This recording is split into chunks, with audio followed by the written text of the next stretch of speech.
Wala, Wala nang kuryente sa lahat eh. Munyas Gimba nga, wala. Uy.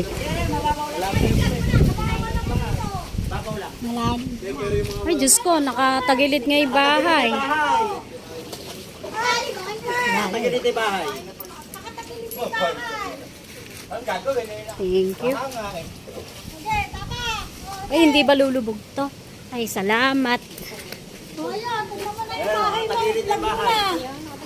Alam, hindi kita maano, ala. Wala kong signal. Eh, nagchat-chat nga ako sa'yo eh. Ala. Hindi nga ako makapag-post. Ewan ko kung na-post ko yung kaninang inano ko. Okay lang Wala sana, ka ba basta nakita? ganyan. Kahit isang post ko, wala. Ala. Hindi nga nag-post. Ala, nalobat nga ako. Nakicharge nga rin kay ko. Magpo-forfeit na. Oh. Kaya nga eh. Grabe, Lord. Biglang umano doon siguro sa kabila.